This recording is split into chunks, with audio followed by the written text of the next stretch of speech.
going to show you guys how to create these clay roses. And I was on eBay and Etsy the other day. I was kind of surfing around because I wanted to get my hands on some cameo type roses to accent my projects. And then I remembered that I had actually purchased what's called a flexible mold through Kawaii Supply, and I'll put the URL below. And I learned about this store from one of Bona's haul videos, and I decided I wanted to do a tutorial to share with you guys because I thought it was really fun. I haven't had an opportunity to play with these yet, so I've been playing around and I had such a blast creating these. I wanted to share it with you guys. So I actually have two molds. This one's the big rose bloom mold, and it's 18 millimeters. And this one is 20 millimeters, and it's the rose mold. It's just called the rose mold. Now these are flexible, as you can see. They bend, and they bend. So it's really cool, and they won't like lose their shape or anything. And here are the roses. Let me show you a couple that I've made here. Here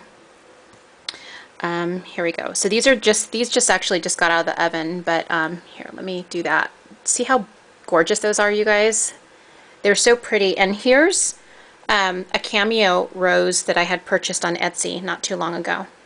But can you see? And here's actually, let me show you these ones in comparison. These ones I actually created, and then I used my my folk art acrylic paint to color it. So here, let me show you the difference between the colored and the non-colored. If you guys can see that. So as you can see, the painted one is nice and shimmery as opposed to just the one that I baked without adding anything to it.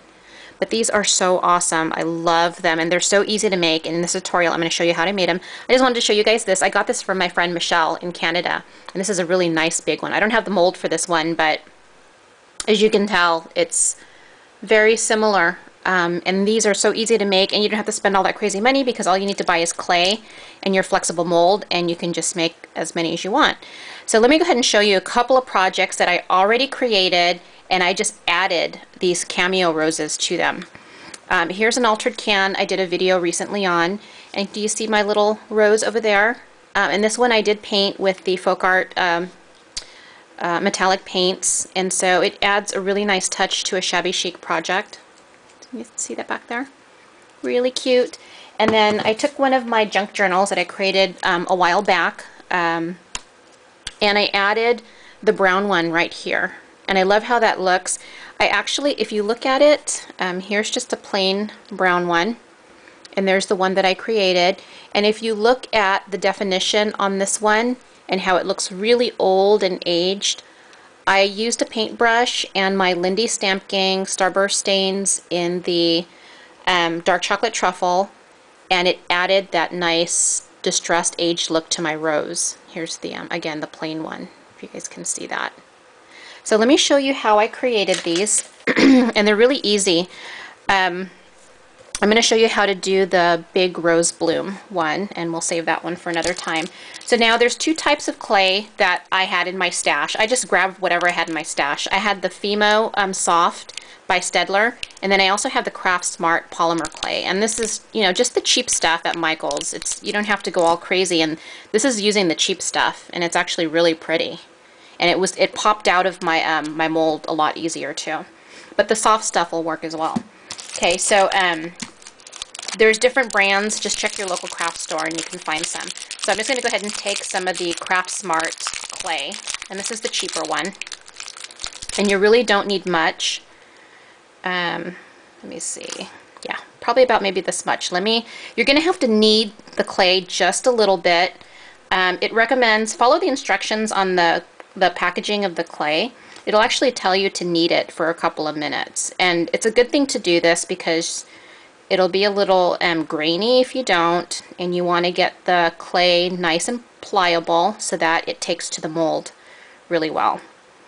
There are some videos up, how-to videos up on the Kawaii Supply website, and it actually, some of the videos actually show you how to do this.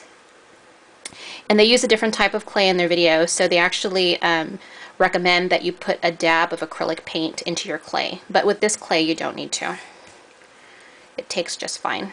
Okay, so I have it nice and pliable. So I'm just going to kind of roll it into a little ball. And then I'm going to take my mold and I'm just going to stick the ball right into the center. And let me go ahead and zoom in so you guys can see this. And I'm just going to stick my little bit of clay right in the middle. And then I'm just going to push down with my thumb. Okay, and just go ahead and you can tell the mold is really pliable. So just kind of turn it in the circle, push down as you're turning, pushing down and in is what I'm doing. Okay, down and in because I want the clay to go into the mold. And I'm turning it with my left hand as I'm pushing down with my right thumb. Okay, so that's good. As you can tell, as I push down, the mold flexes because it's a flexible mold. Okay, so once you're done pushing in, let me zoom out so it's not so blurry. Okay, it looks like this. And I'm just going to kind of move things aside here so my camera focuses a little bit. Okay, it like wants to focus on things like around, so I want it to focus on this. Now what you're going to do, now that you have it all pressed in, is you're just going to gently squeeze your mold. You're going to turn and squeeze, and what that's doing is it's loosening up the clay so you'll be able to pull it out. If you can see, if you guys can see that, but it's starting to pop up just a little bit, which is what you want it to do. And you don't squeeze it too hard because you don't want to get your rose all out of shape. Okay, so now that it's popping up just a little bit, what I do is I take a straight edge, and I just happen to have this aluminum. Let me back up. I just happen to have this aluminum ruler from one of my Making Memories tool, packs. What I do is I just kind of, and I hope you guys can see this, I just kind of push in and pull up a little bit because we're going to be pulling this out of the mold. And they recommend you use a paper piercer, but I don't recommend that because you can poke your rose.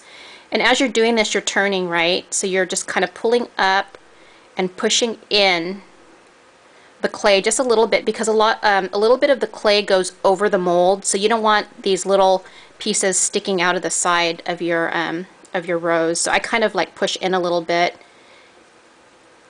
as I'm turning, push in, and I'm pulling up a little bit too so I can pull it out.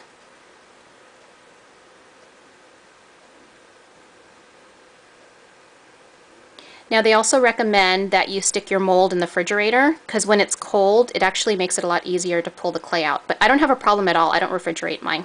See, and it's already popping out. And there's my little rose. Super easy, you guys. It's not done yet though, okay? Once you get a good number of them completed, I have one of those little countertop ovens, little baking oven. They recommend, so basically you follow the instructions on the clay packaging, which is to set your oven, and different clays have different temperatures. Like the Fimo had a lighter temperature because it's a soft clay. This one's a little bit more pliable, so the temperature was higher. This one says 275 Fahrenheit for 15 minutes. I basically did all of them, even though they're different clays. I did 250 for 15-20 minutes, something like that. And then I let it sit on the counter, and they came out nice and solid.